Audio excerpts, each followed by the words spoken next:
माननीय महिला बालबालिका तथा ज्येष्ठ नागरिक मन्त्री श्री उमा रेग्मीलाई छलफलमा उठेका प्रश्नहरूको जवाफ दिन अनुमति दिन्छु।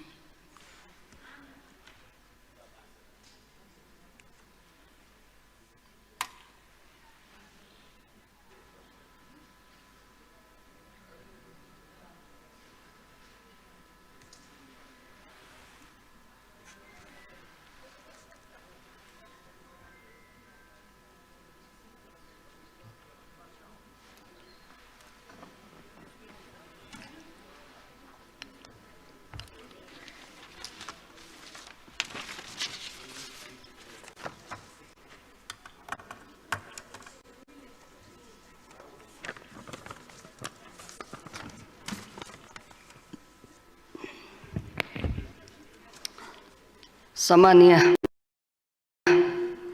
सभामुखज्यू, आज हामी ज्येष्ठ नागरिक सम्बन्धी ऐन 2063 संशोधन गर्न बनेको विधेयकमाथि छलफल गर्न लागिरहेका छौँ र मान्यज्यूहरूले राख्नुभएको जिज्ञासाको म त्यसमा केही कुरा भन्न लागिरहेको छु। सभामुख महोदय, अहिलेको स्थिति, अहिलेको परिस्थिति भनेको अत्यन्तै ज्येष्ठ नागरिकहरूको लागि जटिल हुँदै गएको छ। सायद यो युग परिवर्तन हुन लागेर पनि हो कि म त त्यसमा पनि विश्वास गर्छु। सत्ययुग, त्रेतायुग, द्वापर युग हुँदै कलियुगको पनि हामी अन्तिममा आइसक्यौँ। समाज अर्कै भएको छ, समाज बढी हिंस्रक भएको छ, समाज बढी संवेदनशील, संवेदनहीन भएको छ र यस कारणले गर्दा पहिला मातृदेवो भव पितृदेवो भव भनेर भनिने जुन थियो त्यो अनुसार वास्तवमा आज छैन। त्यो अत्यन्त स्खलित भएको अवस्था छ। त्यसकारणले अब ज्येष्ठ नागरिकहरूको बारेमा अरू देशमा जसरी राज्यले जिम्मा लिएको हुन्छ, व्यवस्था गरेको हुन्छ, हामीले नै हाम्रो औकात अनुसार अब ज्येष्ठ नागरिकको बारेमा हामीले सोचेनौँ भने, केही गरेनौँ भने, राज्य केही जिम्मेवार भएन भने अत्यन्त गाह्रो हुने अवस्था छ। एक त सकारात्मक सोच राख्ने छोराछोरी नै पनि साथ नभएर विदेश हुन सक्छन्, विदेशमा छन्। अब ज्येष्ठ नागरिकलाई अन्तिममा चाहिने जुन स्याहार सुसार हो त्यो प्राप्त हुन सक्दैन, गाह्रो अवस्था छ। अर्को सँगै हुनेहरूले पनि, छोराछोरीले पनि, सन्तानले, छोराछोरी मात्रै नभए सन्तानले पनि राम्रोसँग रेखदेख नगरेर अपहेलना गरेका कुराहरू प्रशस्त समाजमा छन्।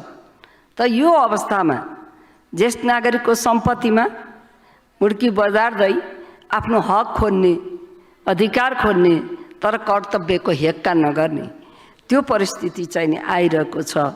यसमा कसरी जोगाउने, अब ज्येष्ठ नागरिकहरूलाई कसरी बचाउने, उहाँहरूको ढल्कदो उमेर, त्यसमा कसरी सहयोग गर्ने भन्ने सन्दर्भमा चिन्तन मनन गरेर सुरुवात गर्नको लागि केही त सुरुवात गर्नको निमित्त यो विधेयक ल्याइएको हो।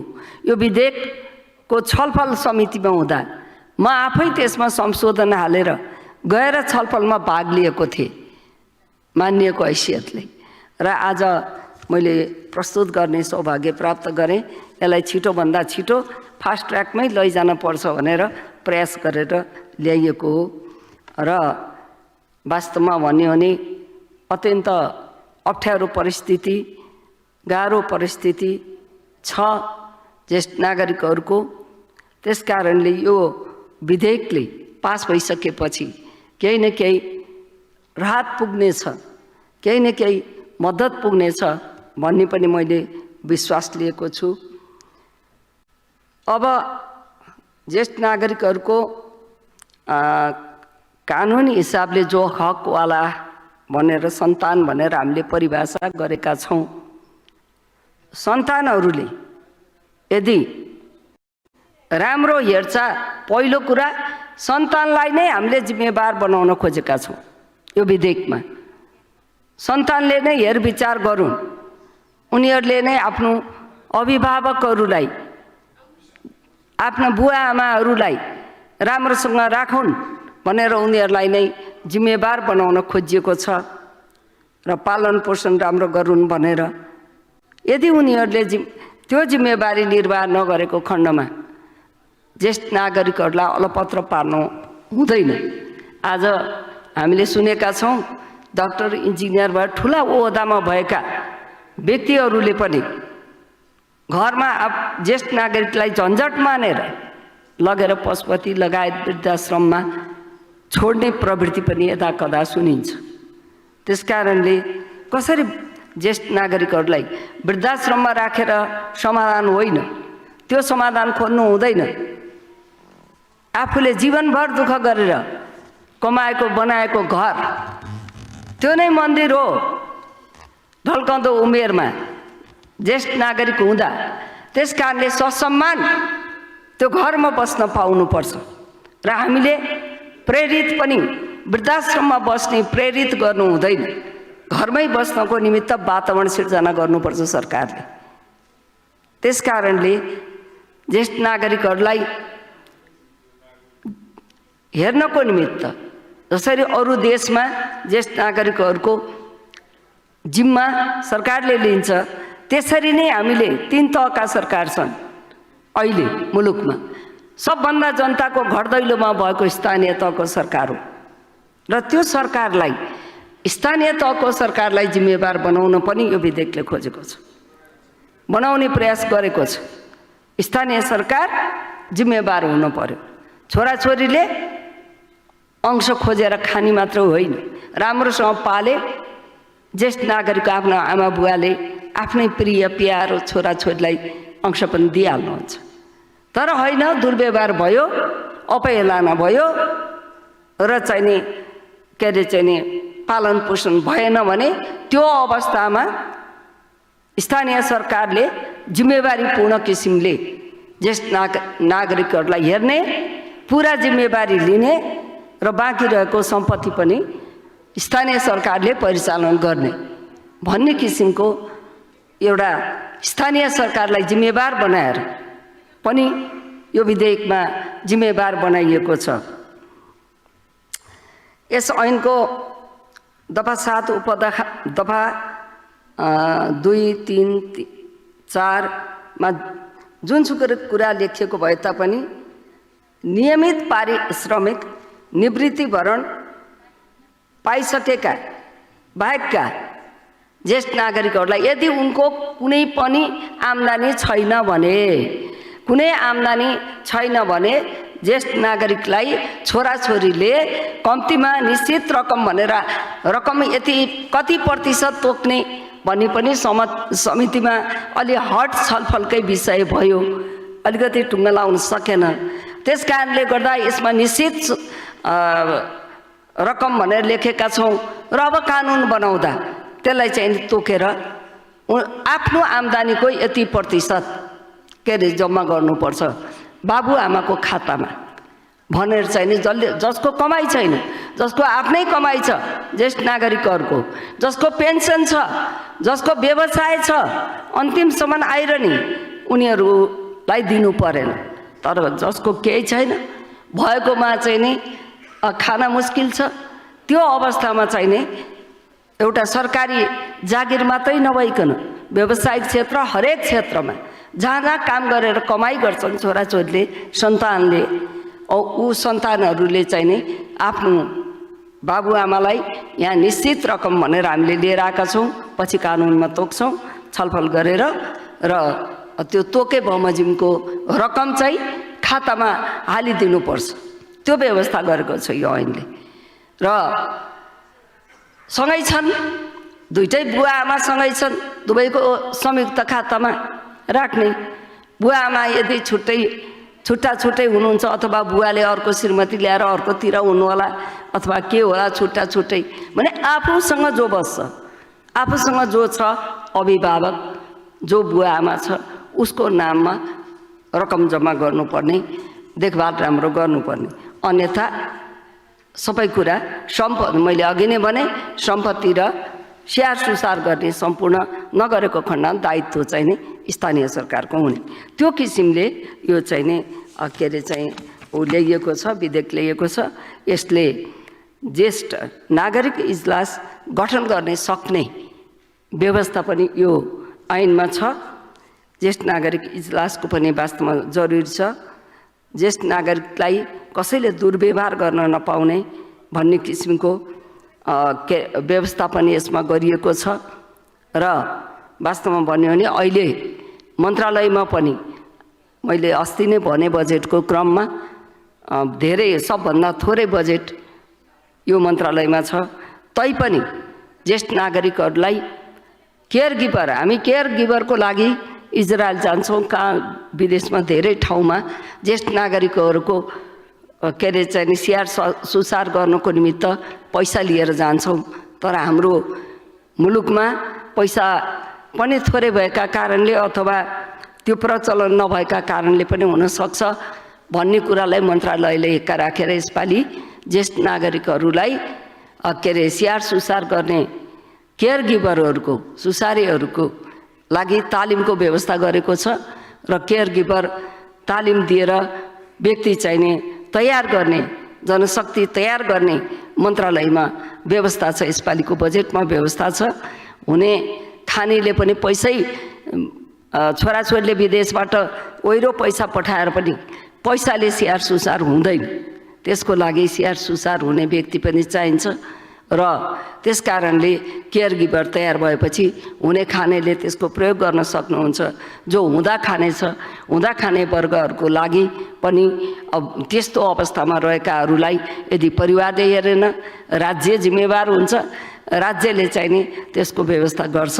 त्यसो भएको हुँदाखेरि यो विधेयकले, अहिले आएको विधेयकले पक्कै पनि राहत हुनेछ भन्ने मलाई विश्वास लागेको छ। र धेरै मान्यज्यूहरूले छलफलमा कुरा पनि उठाउनु भएको छ। टोल टोलमा नर्सको व्यवस्था गर्ने, सके त घर घरमै गर्ने, टोल टोलमा मात्रै होइन, सकियो भने हाम्रो के अरे चाहिँ नि स्रोत साधनले सक्छ भने घर घरमै गर्न राम्रो हो। तर हाम्रो स्रोत साधनले पुग्ने अवस्था अलिक गाह्रो अप्ठ्यारो भएकै कारणले त्यो नआएको पनि हुनसक्छ।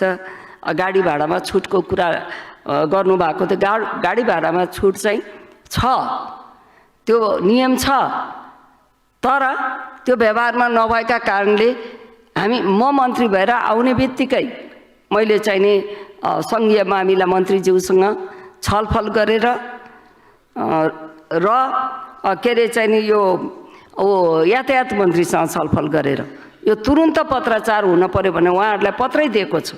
उहाँहरूले पत्राचार गर्छु भनेर प्रतिबद्धता जाहेर गर्नुभएको छ। सङ्घीय मामिला मन्त्रीले चाहिँ यो अहिले भत्ता आएन भन्ने यहाँ गुनासो आयो।